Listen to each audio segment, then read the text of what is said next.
യാത്രക്കാരിൽ നിന്നും അമിത charge ഈടാക്കിയ autorickshaw ഡ്രൈവർക്ക് പിഴ ചുമത്തി മോട്ടോർ വാഹന വകുപ്പ് 70 രൂപ അധികമായി വാങ്ങിയ ഡ്രൈവറിൽ നിന്നും 5500 രൂപ പിഴ ഈടാക്കിയിട്ടുണ്ട്. ഓട്ടോ ഡ്രൈവർ പുതുവൈപ്പ് സ്വദേശി പ്രജിത്തിനാണ് പിഴ ചുമത്തിയത്. വിവരങ്ങളുമായി കെബിൻ കെന്നഡി ചേരുന്നുണ്ട് കൊച്ചിയിൽ നിന്നും. കെബിൻ, എന്താണ് ഈ കേസുമായി ബന്ധപ്പെട്ടുള്ള വിശദാംശങ്ങൾ?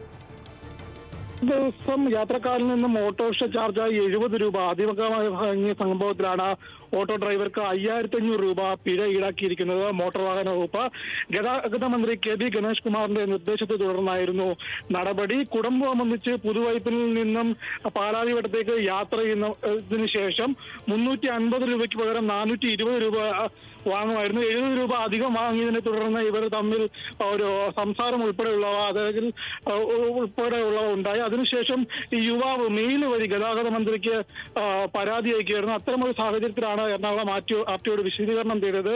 ആ സാഹചര്യത്തിൽ അന്വേഷണത്തിൽ തെളിഞ്ഞതുപോലെ ഈ ഓട്ടോ ഡ്രൈവറെ വിളിച്ചു വരുത്തുകയും ഓട്ടോയുടെ എക്സ്ട്രാ ഫിറ്റിംഗ്സും അതേപോലെ തന്നെ അപമര്യാദയെ പെരുമാറിയതിനും അതേപോലെ അധിക ചാർജ് ഈടാക്കിയതിനും 5500 രൂപയും ബോധവൽക്കരണ ക്ലാസ്സിൽ പങ്കെടുക്കാനും ആർടിഒ ഉത്തരവിട്ടിരിക്കുകയാണ്. ഗൗതം. ശരി, കെബിൻ കെന്നഡിയാണ് കൊച്ചിയിൽ നിന്നും ഈ വാർത്തയുടെ വിശദാംശങ്ങൾ പങ്കുവച്ചത്.